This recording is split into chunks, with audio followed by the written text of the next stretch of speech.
दोस्तों, अगर आप नेपाल घूमने का प्लान बना रहे हैं तो ये वीडियो आपके लिए खजाना साबित होगा, क्योंकि नेपाल सिर्फ एक पड़ोसी देश ही नहीं बल्कि पूरी तरह से मिस्ट्री, नेचर और कल्चर का पैकेज है। तो चलिए जानते हैं कुछ ऐसे मजेदार और चौंकाने वाले फैक्ट्स जिन्हें जानकर आपकी ट्रिप और भी शानदार हो जाएगी। Fact number 1, visa free travel.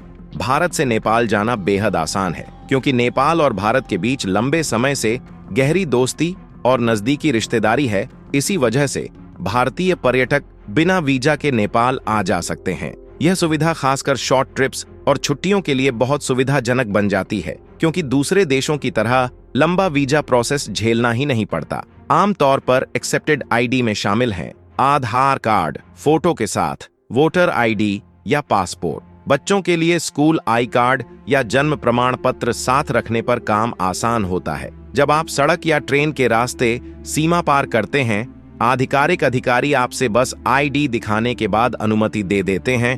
हवाई यात्रा पर एयरलाइंस कभी-कभी पासपोर्ट की मांग कर सकती है, क्योंकि वो इंटरनेशनल कैरियर हैं। कभी-कभी पासपोर्ट पर स्टैम्प भी लग सकता है, कभी नहीं। यह लोकेशन पर डिपेंड करता है। छोटे ट्रिप्स के लिए वीजा नहीं चाहिए, लेकिन लंबे समय तक रहने, काम करने या सेटल होने के लिए अलग रूल्स और परमिट्स लागू होते हैं। Fact number 2, mount Everest. Nepal को दुनिया में सबसे ज्यादा मशहूर बनाने वाली चीज है माउंट एवरेस्ट, जिसे हम सब दुनिया की सबसे ऊंची चोटी के नाम से जानते हैं। इसकी ऊंचाई है 8,848 मीटर, यानी लगभग 29,000 फीट। सोचिए, ये ऊंचाई इतनी ज्यादा है कि वहां हवा बेहद पतली हो जाती है और सांस लेना भी मुश्किल हो जाता है। नेपाल में लोग इसे सागर माथा कहते हैं, जिसका मतलब है आकाश की देवी। वहीं तिब्बत में इसे चोमोलुंगमा कहा जाता है, जिसका अर्थ है पर्वतों की मां।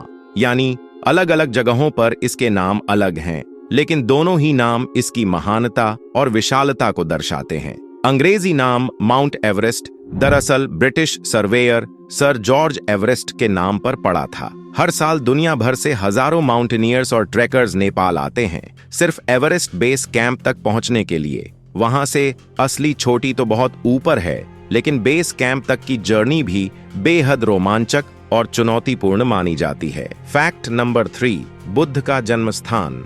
लुम्बिनी नेपाल के दक्षिणी हिस्से में एक बहुत पवित्र जगह है। यहीं पर सिद्धार्थ गौतम, जो बाद में भगवान बुद्ध बने, का जन्म हुआ था। यही वजह है कि लुम्बिनी को पूरी दुनिया में बुद्ध का जन्म स्थान माना जाता है, और इसका जिक्र इतिहास और पुरातात्विक सबूतों में भी मिलता है। लुम्बिनी का सबसे बड़ा आकर्षण है माया देवी मंदिर। माना जाता है कि यहीं पर रानी माया ने भगवान बुद्ध को जन्म दिया था। मंदिर के अंदर एक मार्कर स्टोन और बुद्ध जन्म से जुड़ी मूर्तियां हैं। इसके पास ही पवित्र ताल है, जहां परंपरा के अनुसार रानी माया ने स्नान किया था। इतिहास में भी इसकी पुष्टि होती है। मौर्य सम्राट अशोक ने यहाँ 3री शताब्दी ईसा पूर्व में एक अशोक स्तंभ बनवाया था। इस पर लिखा गया है कि अशोक ने यहाँ आकर इस जगह को पवित्र माना। यह स्तंभ और खुदाई में मिले प्राचीन अवशेष साबित करते हैं कि लुम्बिनी वाकई बुद्ध का जन्म स्थान है।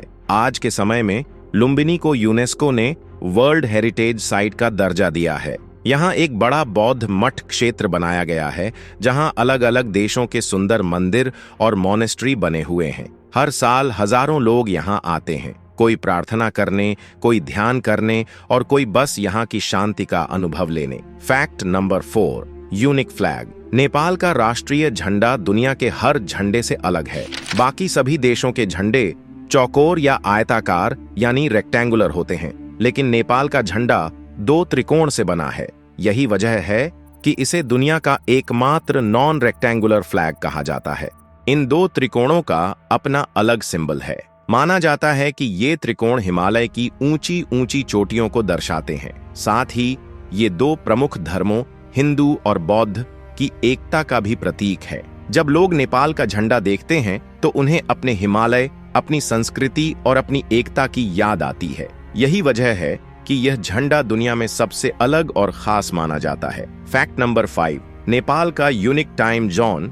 दुनिया के ज्यादातर देशों के बीच टाइम का अंतर आधे घंटे या पूरे घंटे का होता है, लेकिन नेपाल इस मामले में बिल्कुल अलग है। नेपाल का समय भारत से सिर्फ 15 मिनट आगे है, यानी अगर भारत में दोपहर 12 बजे हैं तो नेपाल में 12:15 होंगे। नेपाल ने अपना समय ग्रीनविच मीन टाइम +5 45 पर सेट किया है, जबकि भारत का टाइम जोन है GMT +5:30, यानी नेपाल ने जानबूझकर 15 मिनट का अंतर रखा ताकि उसका टाइम जोन बाकी देशों से अलग और यूनिक रहे। फैक्ट नंबर 6, ट्रैफिक लाइट नहीं।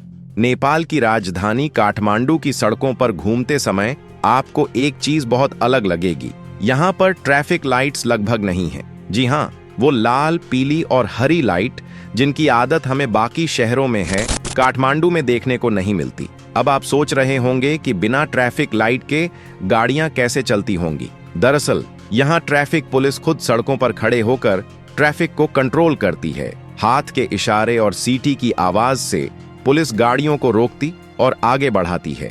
दिलचस्प बात यह है कि बिना ट्रैफिक लाइट के भी गाड़ियां ठीक से चलती रहती हैं। लोग पुलिस के इशारे समझ जाते हैं और सड़क पर अनुशासन बनाए रखते हैं। कई टूरिस्ट्स को यह नजारा बहुत अनोखा और मजेदार लगता है, क्योंकि आजकल दुनिया के ज्यादातर बड़े शहरों में ट्रैफिक पूरी तरह लाइट से ही कंट्रोल होता है। Fact number 7, Nepali food. जब नेपाल की यात्रा की बात आती है तो खाना भी एक बड़ी वजह है। नेपाल का नेशनल फूड है दाल भात तरकारी, यानी चावल के साथ दाल और सब्जी। यह खाने में बहुत हेल्दी और पौष्टिक है और नेपाल के रोजमर्रा के खाने का मुख्य हिस्सा है। लेकिन असली मजा आपको मोमो खाने में मिलेगा। मोमो एक तरह की नेपाली डंपलिंग है जो स्टीम्ड या फ्राइड होती है और अलग अलग सब्जियों या मीट से भरी जाती है। नेपाल में मोमो इतनी फेमस है कि अगर आप ट्रिप पर जाएं और मोमो न खाएं तो आपकी यात्रा अधूरी मानी जाएगी। नेपाल में खाना सिर्फ पेट भरने के लिए नहीं,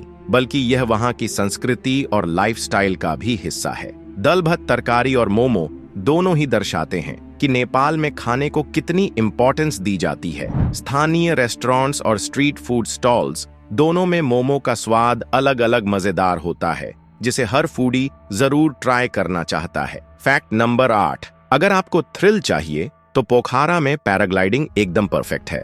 ऊपर से पूरे पहाड़ी नजारे और फीवा लेक का दृश्य आपको अलग ही एक्साइटमेंट देगा। यह एक्टिविटी एड्रेनलिन रश और पीस दोनों का कॉम्बो देती है। नेपाल में सिर्फ ट्रैक और पैराग्लाइडिंग नहीं, बल्कि river rafting, mountain biking, rock climbing जैसे एडवेंचर भी उपलब्ध हैं। यहाँ का मौसम और नदी का फ्लो एडवेंचर लवर्स के लिए बिल्कुल परफेक्ट है, यानी नेपाल में एडवेंचर की कमी नहीं है। चाहे आप ट्रैकर हों, थ्रिल सीकर हों या नेचर लवर हों, नेपाल हर विजिटर के लिए एक्साइटमेंट का पूरा पैकेज लेकर आता है। फैक्ट नंबर 9, गाय। नेपाल का राष्ट्रीय पशु।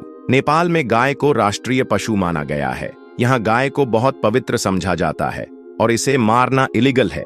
यह सिर्फ कानून नहीं, बल्कि नेपाल की संस्कृति और धार्मिक मान्यताओं का हिस्सा भी है। लोग गाय का सम्मान करते हैं और इन्हें खुला घूमने दिया जाता है। फैक्ट नंबर 10, नेपाल का culture and friendly people. Nepal को फ्रेंडली लोग और कलरफुल कल्चर के लिए भी जाना जाता है। यहाँ की जीवन शैली, परंपराएं और त्योहार इसे खास बनाते हैं। उदाहरण के लिए दशैन और तिहार जैसे बड़े त्योहार यहाँ की जान हैं। दशैन में लोग देवी देवताओं की पूजा करते हैं और तिहार में दीपक जलाकर भाई बहन का प्यार मनाया जाता है। नेपाल में हर जगह आपको लोगों की वार्मथ और हॉस्पिटैलिटी महसूस होती है। तो दोस्तों, ये थे नेपाल से जुड़े कुछ अमेजिंग फैक्ट्स, जिन्हें जानकर आपकी यात्रा और भी मजेदार हो जाएगी। अगर आपको ये वीडियो पसंद आई हो तो इसे लाइक जरूर कीजिए, शेयर कीजिए और हमारे चैनल को सब्सक्राइब करना बिल्कुल मत भूलिए।